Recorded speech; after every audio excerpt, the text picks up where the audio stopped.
الحمد لله رب العالمين الصلاة والسلام على أشرف الأنبياء والمرسلين مولانا ومقتدانا وهادينا أبي القاسم محمد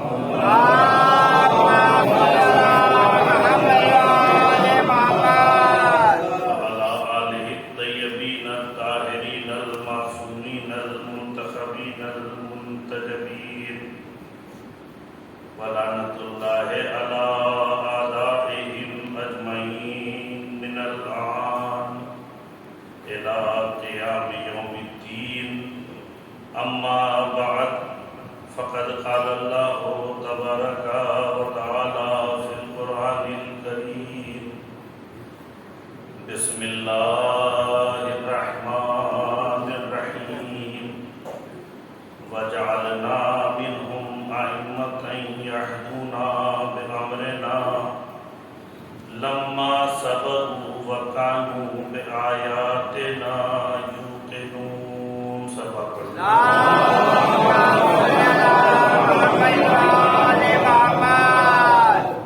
آپ حضرات سے گزارش ہے کہ ایک مرتبہ سورہ حمد اور 3 مرتبہ سورہ توحید کی تلاوت فرما کر سید محضر عباس ابن سید قلب عباس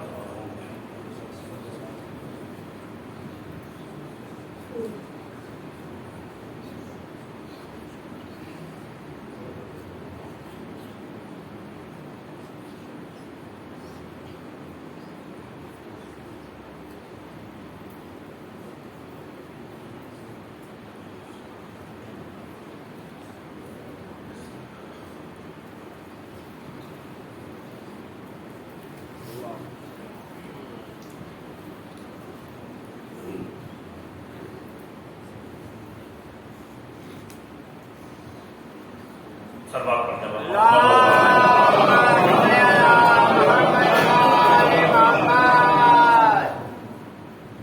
عزیزان گرامی، کل سورہ مبارک سجدہ کی 24ویں آیت ہے جسے انہوں نے گفتگو قرار دیا ہے. ارشاد رب العزت ہو رہا ہے وَجَعَلْنَا مِنْهُمْ أَئِمَّةً يَهْدُونَ بِأَمْرِنَا، ہم نے ان میں سے کچھ لوگوں کو امام بنایا. يَهْدُونَ بِأَمْرِنَا، وہ ہمارے امر کے مطابق ہدایت کرتے ہیں. لما صبروا، صبر کرتے ہیں، انہوں نے صبر کیا. وَكَانُوا بِآيَاتِنَا يُوقِنُونَ، اور وہ ہماری آیات پر یقین رکھنے والے ہیں. عزیزان گرامی،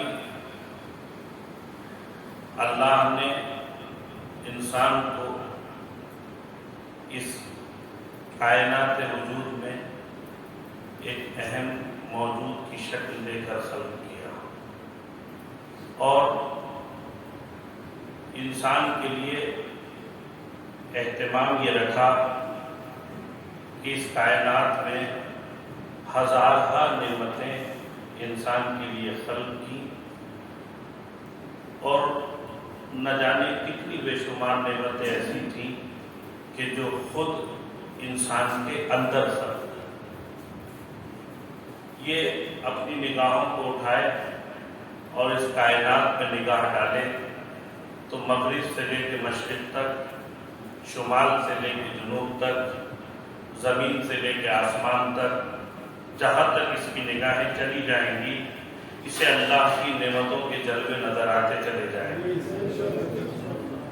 یہ الگ بات ہے کہ ایک منزل پہ جا کے اس کی نگاہیں ٹھہر جائیں گی اور یہ اس منزل سے آگے دیکھنے سے قاصر ہوگا، مگر اس منزل سے آگے بھی اللہ کی نعمتیں ہیں جو موجود ہیں. آپ زمین، آسمان، شمال و جنوب، مغرب و مشرق، جہاں بھی انسان دیکھے گا اسے اللہ کی نعمتیں نظر آئیں گی. جن آنکھوں سے دیکھ رہا ہوگا وہ آنکھیں بھی اور ان آنکھوں کی بینائی بھی اللہ کی ایک نعمت ہی کی شکل ہے.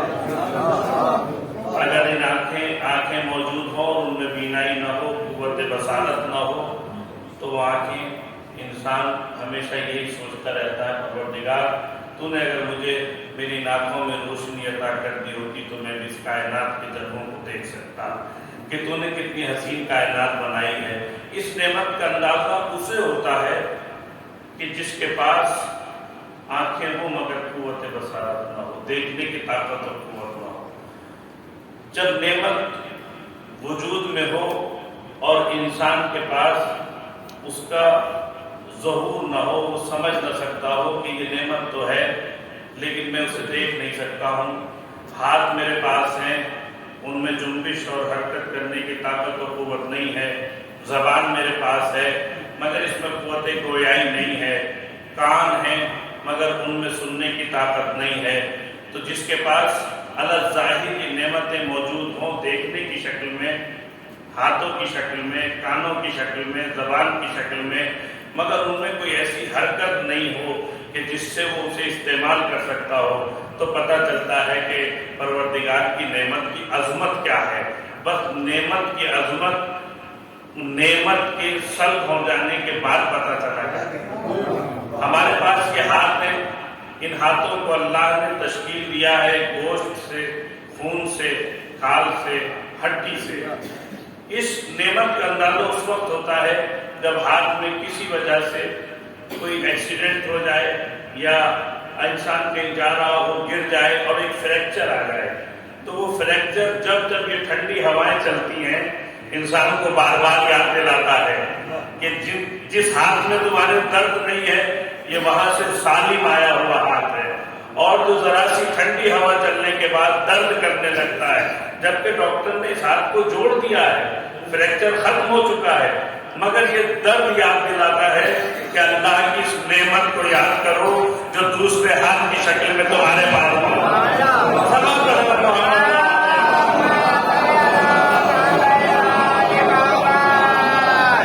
اس کو آپ یاد کرتے رہیے کہ اللہ نے کتنی نعمتیں ہیں جو اس کائنات کے اندر تمہارے لیے سجا کے رکھی۔ یہ ہوائیں، یہ فضائیں، یہ بہتے ہوئے پانی، یہ چرند، یہ پرند، یہ سب کچھ تمہارے لیے اس نے نعمت بنا کے خلق کیا ہے۔ تم اس نعمتوں سے فائدہ اٹھاؤ اور اللہ کے شاکر بندے بن جاؤ۔ اللہ کی نعمتوں سے کفر اختیار نہ کرو، روگردانی اختیار نہ کرو۔ وہ چاہتا ہے تمہیں شاکر بنتے ہوئے دیکھنا، تم کفران نعمت کر کے کافر بنتے ہوئے نظر نہ آؤ۔ اللہ نے اسی لیے پوری کائنات میں ہزار نعمتیں خلق کی تاکہ تمہیں یہ اندازہ ہو سکے کہ وہ تمہیں کتنا محبوب رکھتا ہے، کتنا چاہتا ہے، اور پھر انسان کے جسم کے اندر ہی لاکھ نعمتیں ہیں جو اللہ نے معجزن کی ہیں کہ جن کی انسان کو قدر و قیمت نہیں ہے۔ قدر کم معلوم ہوتی ہے کہ جب ضرورت پڑتی ہے اور نعمت موجود نہیں ہوتی ہے۔ ابھی 2 سال پہلے کا ہی وقت گزرا ہے، زیادہ دن نہیں گزرے، بہت تھوڑا سا وقت گزرا ہے، انسان کو سانسوں کی اہمیت کا پتہ چلا۔ ہم سمجھتے ہیں کہ اتنے سانسوں کی اہمیت کیا ہے، سانسوں کی اہمیت کا پتہ چل گیا۔ کیسے پتہ چلا؟ کیسے پتہ چلا کہ 5 کلو کا سلنڈر اپنا سب کچھ دینے کو تم تیار تھے مگر ملنے کو تیار نہیں تھے۔ تو انسان کی یہ فطرت ہے کہ وہ بھولتا بہت جلدی ہے، فراموش جلدی کر دیتا ہے۔ ہم ابھی 2-3 سال پرانے حالات کو بھول چکے ہیں، یقین کیجئے۔ ہم بھول گئے کہ کورونا کال میں کیسے حالات ہمارے سامنے آئے تھے، اور ہمیں اللہ نے بار بار نعمتوں کا یاد دلایا تھا۔ یاد کرو ان نعمتوں کو، رشتہ دار بھی یاد آئے، پیسے کی قدر و قیمت بھی پتہ چلی، سانسوں کی اہمیت بھی پتہ چلی، زندگی کی کیا اہمیت ہے یہ معلوم ہوا کہ نہیں ہوا، اور رکھے ہوئے جنازے یہ بتا رہے تھے کہ بہت خوش نصیب ہو جنہیں 4 کاندھے مل جانے کرتے ہیں۔ یہ سب نعمتیں ہیں جو اللہ کی اس نے ہمیں عطا کی ہیں، لیکن ہم ان سب کو بھول جاتے ہیں اس لیے کہ وقت گزر جاتا ہے۔ ہم سمجھتے ہیں وقت کے ساتھ سب کچھ گزر گیا، لیکن وقت خود کو دہراتا ہوا نظر آتا ہے۔ عزیزان گرامی، اللہ نے خود جسم کے اندر ایک چھوٹی سی نعمت رکھ دی جسے سانس کہا جاتا ہے۔ ہم تو یہ بھی نہیں جانتے کہ ابھی 5-7 منٹ کی گزشتہ مجلس کے وقت میں ہم نے کتنی مرتبہ سانس لیا ہے، اور سانس کی اہمیت کیا ہے؟ سانس کی اہمیت یہ ہے کہ یہ جسم انسانی میں چلا جائے، واپس نہ آئے تو حیات ختم ہو جاتی ہے، اور جسم سے واپس آ جائے، پلٹ کے جسم میں نہ جائے تو حیات ختم۔ اندر جانے کے بعد جسم سے واپس باہر نہ آئے تو حیات کا سلسلہ ختم۔ یہ حضرت انسان موت کی شکل اختیار کر جائیں اگر سانس ٹھہر جاتی ہے تو ذرا مجھے بتائیں کہ گزشتہ 10 منٹ میں کتنی مرتبہ سانس لیا؟ کا مولانا گن نہیں سکتے۔ ایک چھوٹی سی نعمت کو ہم شمار نہیں کر سکتے، تو سوچو ہمارے جسم میں کتنی نعمتیں ہیں، اور جسم کے باہر اس پوری کائنات میں کتنی نعمتیں ہیں جن سے ہم صبح سے شام تک فائدہ اٹھاتے ہیں، اپنے جسم کے لیے فائدہ اٹھاتے ہیں، اپنی روح کے لیے فائدہ اٹھاتے ہیں، مگر ہم سوچتے نہیں ہیں، غور نہیں کرتے ہیں کہ جب 10 منٹ کی گزشتہ سانسوں کا حساب کتاب ہم نہیں رکھ سکتے تو ہمارے ذہن ناقص میں اگر یہ سوال پیدا ہو جائے، چلو اپنے رب کی بارگاہ میں شکر ادا کیا جائے، شکر ادا کیا جائے، تو وہ شکر کی شکل کیا ہوگی؟ غور فرمائیے گا، شکر کی شکل کیا ہونا چاہیے؟ کا مولانا ایسا کرتے ہیں کہ ایک نعمت کے بدلے ایک شکر ادا کر دیا جائے۔ تو اتنا تو حق بنتا ہے نہیں کہ ایک نعمت کے بدلے ایک شکر ادا کر دیا جائے۔ ہم تو ایک چھوٹی سی سانس کو بھی نہیں گن سکتے، تو ایک نعمت کے بدلے ایک شکر کیسے ادا کریں؟ وہی تمہارا پروردگار کہتا ہوا نظر آتا ہے، میرے بندے تو ایک نعمت کے بدلے ایک شکر کیسے ادا کر سکتا ہے؟ تو میری نعمتوں کو شمار بھی نہیں کر سکتا، بس اتنا ہے کہ تو میری بارگاہ میں خلوص دل کے ساتھ، خضوع و خشوع کے ساتھ اپنی جبین ناز کو خم کر دے، میں ایک سجدے کو تمام نعمتوں کا بدل رہا ہوں۔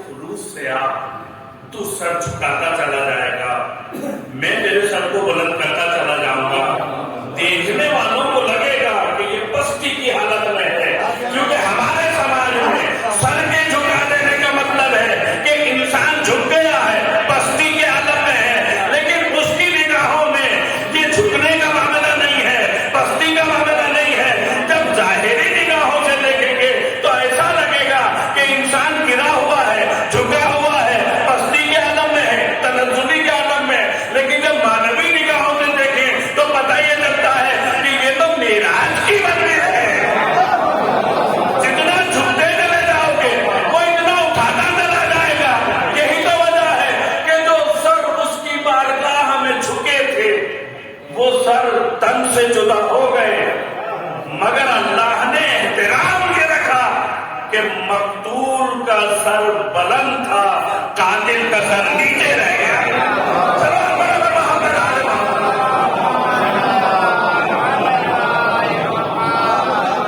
وہ تمہیں بلند کرتا چلا جائے گا، تم اس کی بارگاہ میں جھکتے تو چلے جاؤ، جتنے جھکتے چلے جاؤ گے وہ اتنا اٹھاتا چلا جائے گا۔ اس لیے کہ ہم نے اسی دنیا میں دیکھا ہے کہ ہم اگر کسی کے سامنے سر جھکا دیتے ہیں تو یقین کیجئے پھر اس کے سامنے سر اٹھانے قابل نہیں رہتے، لیکن یہ معاملہ بندے کا بندے کے ساتھ ہے۔ بندہ جب بندے کے سامنے سر جھکاتا ہے تو سر اٹھانے قابل نہیں رہتا، لیکن ذرا سوچو جب اپنے رب کی بارگاہ میں سر جھکاتے ہو تو کتنی مرتبہ سر جھکاتے ہو، اتنی مرتبہ سر جھکاتے ہو، تو تمہیں تو بہت جھک جانا چاہیے تھا، لیکن نہیں۔ اس نے کہا مجھے تو یہ تمہارا انداز اتنا پسند ہے کہ میں نے آدم کرنے کے بعد بھی نہ قیام مانگا، نہ رکوع مانگا، نہ قنوت مانگا. میں نے ملائکہ سے کہا کہ سجدے میں گر جاؤ، سجدے میں چلے جاؤ. تو مجھے اتنا انداز پسند تھا. تو میں نے یہاں چاہتا ہوں کہ تم میری بارگاہ میں جھکو، اس لیے کہ اگر تم میری بارگاہ میں جھک جاؤ گے تو میں تمہیں اتنا بلند کر دوں گا کہ دنیا کی کوئی طاقت تمہارا سر تو کاٹ سکتی ہے، سر نہیں جھکا سکتی. صلوات محمد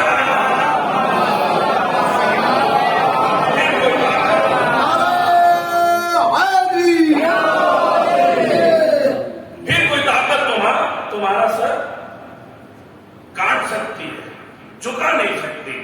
اس لیے کہ تمہارا سر اس کی بارگاہ میں جھک گیا. ایک عالم ربانی اپنے مصلے پہ بیٹھا ہوا تسبیح کے دانوں کو حرکت دے رہا ہے.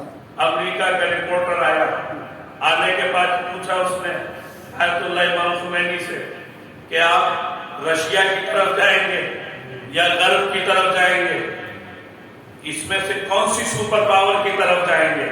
جو سب اس کی بارگاہ میں جھکتے ہیں ان کی منزلت کیا ہوا کرتی ہے؟ کہ آپ امریکہ کے ساتھ جائیں گے یا سوویت روس کی طرف جائیں گے، کون سی سپر پاور کی طرف جائیں گے؟ تو جس کے ہاتھ میں ایٹم بم نہیں ہے، تسبیح کے دانے ہیں. یہ ایک جملہ کہا.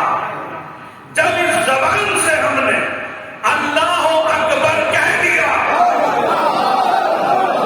تو پھر ہماری نگاہوں میں سب سے بڑی طاقت بس وہ ہے، نہ شرق ہے نہ غرب ہے.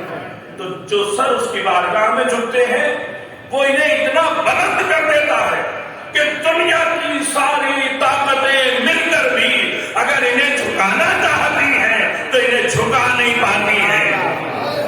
جبکہ جو سر اس کی بارگاہ میں جھکتے تو ہیں، میں ایک جملہ کرنا چاہتا ہوں صاحبان علم کے درمیان، جھکتے تو ہیں مگر خلوص کی کمی کی وجہ سے انہیں وہ عظمت نہیں مل پاتی جو 55 ملکوں میں سے ایک کو ملی ہوئی ہے. یہ کہتے تو ہیں اللہ کے سوا کسی کے سامنے سر نہ جھکانا، لیکن جب حزب اللہ کے حملے ہوتے ہیں، حشد الشامی کے حملے ہوتے ہیں اور یمن کے انصار اللہ انہیں سعودی میں گھس کے مارتے ہیں تو پھر یہ کہتے ہیں امریکہ ہم تجھ سے مدد چاہتے ہیں، اور ایسے کہتے ہیں اللہ کے علاوہ کسی سے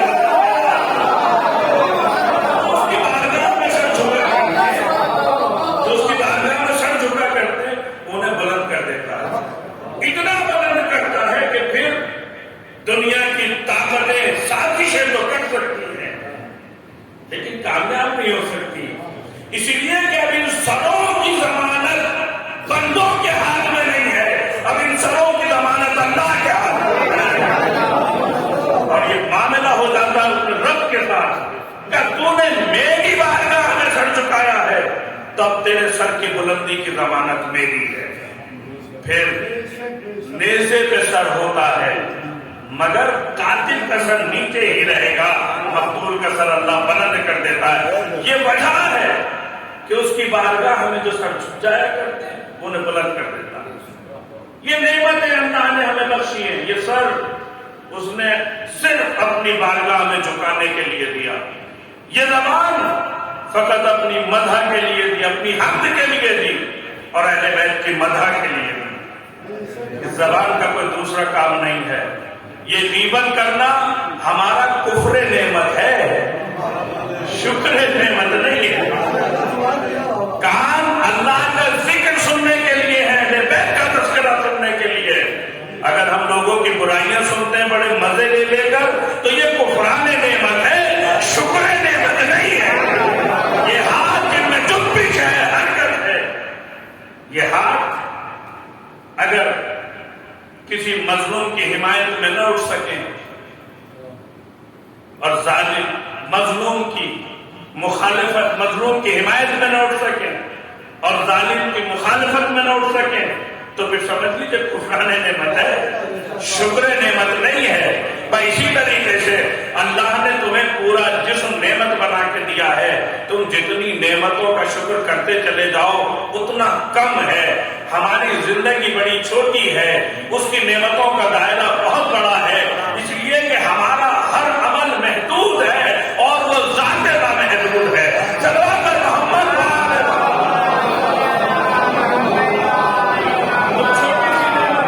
سانس ہے، گن نہیں سکتے ایک گھنٹے میں کتنی مرتبہ، ایک دن میں کتنی مرتبہ۔ سانسوں کا معاملہ کیا ہے؟ حیات اسی پہ رکی ہوئی ہے، حیات اسی پہ رکی ہوئی ہے۔ اب ارباب فہم اور بیدار سماعتوں کے درمیان ایک شاعر کے 4 مصروں کا سہارا لیتے ہوئے تمہیدی منزلوں کو یہی روکنا چاہتا ہوں۔ سانس کی اہمیت کیا ہے؟ اس پر انحصار ہے زندگی کا۔ اگر ٹھہر جائے تو موت، آتی اور جاتی رہے تو حیات، زندگی۔ ایک سکھ شاعر، سردار شاعر، سردار شمشیر سنگھ شیر، ڈینمارک میں رہتے تھے، انڈین تھے، ڈینمارک میں رہتے تھے، ہندوستان آئے تو ایک صوفیزم پر ایک سیمینار تھا، اس میں انہوں نے 4 مصرے پڑھے۔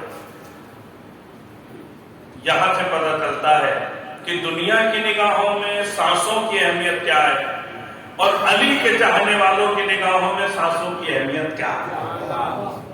ایک سلوات کا سہارا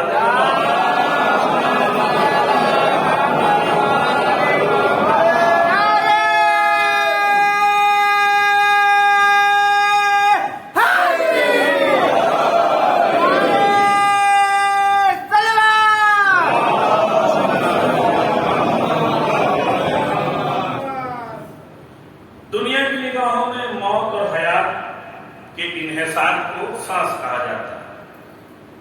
سردار شمشیر سنگھ شیر کہتے ہیں جو نام علی کو ملائے برابر، جو نام علی کو ملائے برابر، خدایا وہ سانس آئے جائے برابر۔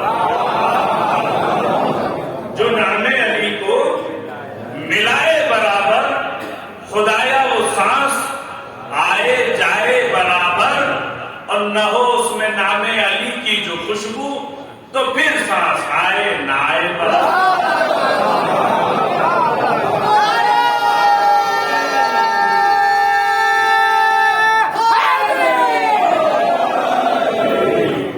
تو عزیزان گرامی، اللہ نے جہاں اتنی نعمتیں دی ہیں، یہ سب وہ نعمتیں ہیں جو تمہارے جسم کے کام آئیں گی۔ پانی جسم کی ضرورت، ہوا جسم کی ضرورت، یہ چرند، یہ پرند، یہ اشجار، یہ کہکشائیں، یہ فضائیں، یہ سورج، یہ چاند، سب تمہارے جسم کی ضرورت۔ ایک نعمت ہے جسے نعمت عظمیٰ کہا جاتا ہے، وہ تمہاری روح کی ضرورت ہے، اور اس نعمت کا تذکرہ اللہ کے حبیب نے کیا تھا، یا ایھا الرسول بلغ ما انزل الیک من ربک۔ جب یہ آیت نازل ہو گئی تو پھر پروردگار نے کہا الیوم اکملت لکم دینکم واتممت علیکم نعمتی، آج ہم نے اپنی نعمتیں تمام کر دی، اور اس نعمت کو نعمت ولایت کہا جاتا ہے۔ جسم میں بھی انسان کی بیماریاں پیدا ہوتی ہیں، روح میں بھی بیماریاں پیدا ہو سکتی ہیں، لیکن ایک فلسفہ ہے یہاں پر، انسان کی ایک فطرت، ایک نیچر ہے، جسم میں کوئی بیماری آ جائے تو یہ چاہتا ہے جلدی سے اس کا علاج کرانا۔ جب جسم میں کوئی بیماری آتی ہے تو انسان کیا کرتا ہے؟ تو چاہتا ہے فوراً اس کا علاج کیا جائے اور یہ بیماری ختم ہونا چاہیے۔ لیکن روح کی بیماری کے ساتھ انسان کی فطرت کی ایک پرابلم یہ ہے، فطرت نہیں سے عادت کہیے، عادت کی پرابلم کیا ہے؟ عادت کی پرابلم یہ ہے کہ یہ روح کی بیماری کو اپنی عادت بنا دیتا ہے۔ غور فرمائیے گا اس منزل پر، جسم کی بیماری کو چاہتا ہے فوراً دور ہو جائے، لیکن روح کی بیماری کو عادت بنا لیتا ہے۔ جھوٹ بولتا ہے تو پھر اتنا جھوٹ بولتا ہے، اتنا جھوٹ بولتا ہے، اتنا جھوٹ بولتا ہے کہ اسے اپنی عادت بنا لیتا ہے۔ میں کوئی کسی فلسفی کا کوئی وہ تو بحث نہیں کر رہا ہوں، ایک سامنے کی بات ہے بالکل، اور آپ کے دلوں کو چھو جائے تو بتائیے۔ جسم کی بیماری کے لیے چاہتا ہے، آنکھوں کے ساتھ کوئی پرابلم ہو گئی، فوراً کیا چاہے گا؟ جلدی سے آپریشن کراؤ اور یہ موتیا بھی ختم ہو جائے. لیکن اگر نہ محرم کو دیکھ لیں کہ اس کے یہاں بیماری پیدا ہو گئی روح میں،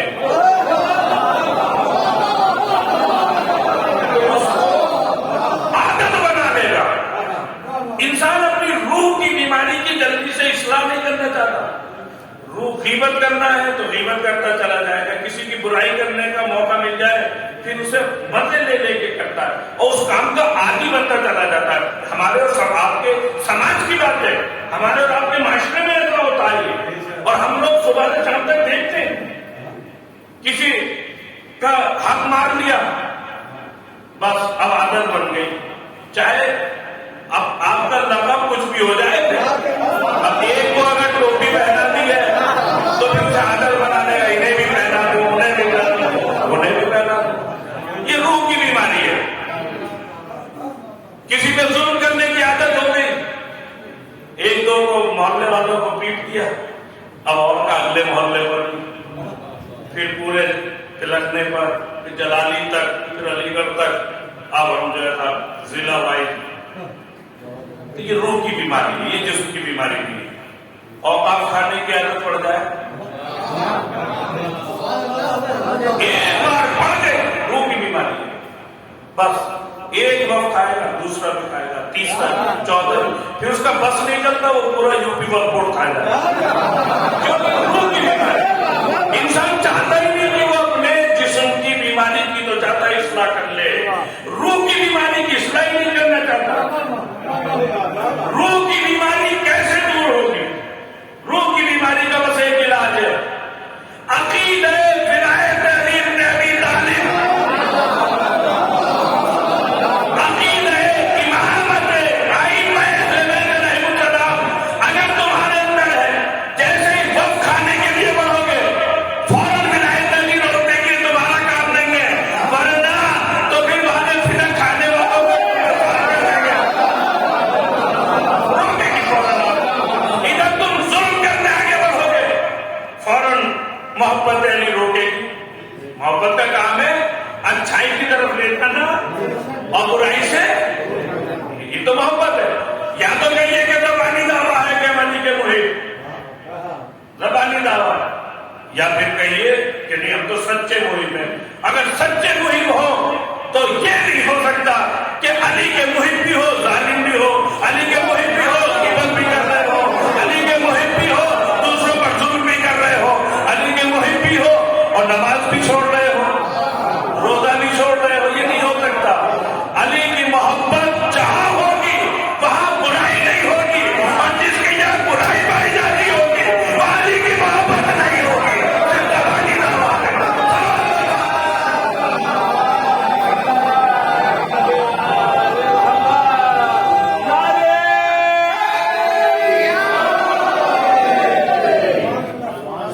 یہ کیسے ممکن ہے کہ محبت علی کی ہے اور ظالم کی ہے؟ نہیں ہو سکتا. علی کی غلامی تو انسان کو ضرورت اس بات کی کہ وہ اپنی روح کی اصلاح کرے. اب روح اور جسم کے درمیان کا جو فرق ہے اسے سمجھیں. آپ نماز پڑھتے ہیں، ہمیں تھوڑا سا یہاں سے رخ کو تبدیل کرنا تھا. نماز پڑھتے ہیں، روزہ رکھتے ہیں، حج کرتے ہیں، زکات دیتے ہیں، خمس نکالتے ہیں. یہ عبادت کا جسم ہے. توجہ فرمائیے، عبادت کا جسم ہے. اور اس جسم کا عالم یہ ہے کہ آپ اسے کرتے چلے جائیے، عادی بنتے چلے جائیے.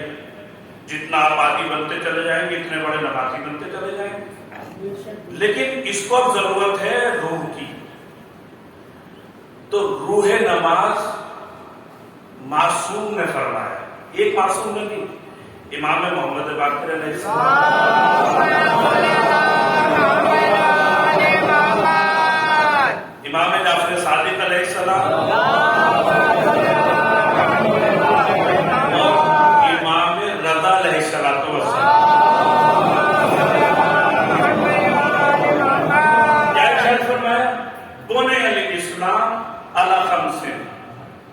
اسلام کی 5 بنیادیں. بنی الاسلام علی 5: الصلاۃ والزکوٰۃ والصوم والحج والولایہ. نماز، روزہ، حج، زکوٰۃ اور ہماری ولایت. ہماری ولایت، ولایت ائمہ، ولایت اہل بیت کیا ہے؟ 5. کسی نے پوچھا، فوراً پوچھا ما افضلها، ان میں سب سے افضل کیا ہے؟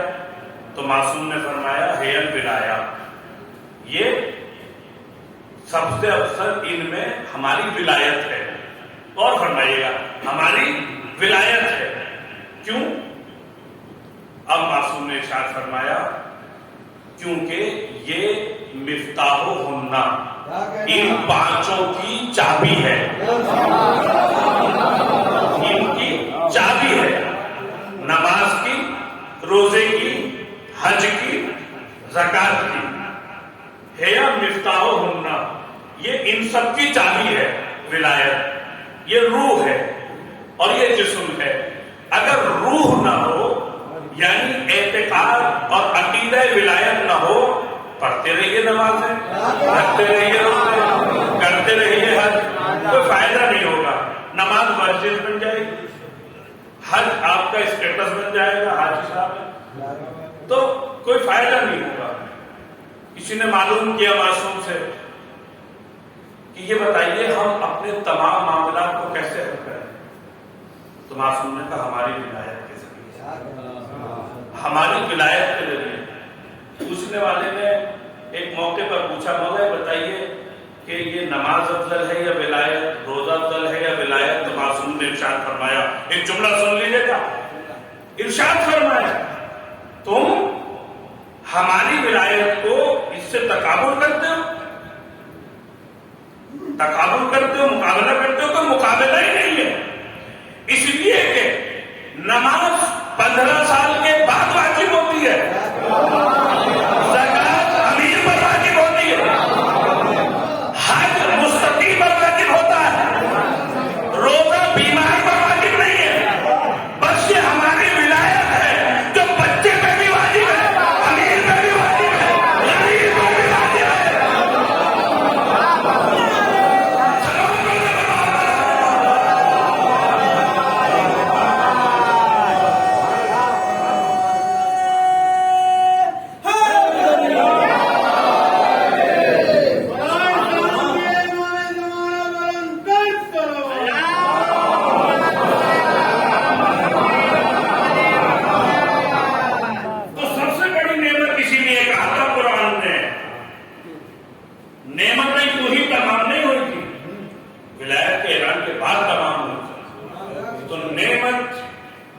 امامت کی شکل میں ہے، نعمت رسالت کی شکل میں ہے، نعمت نبوت کی شکل میں.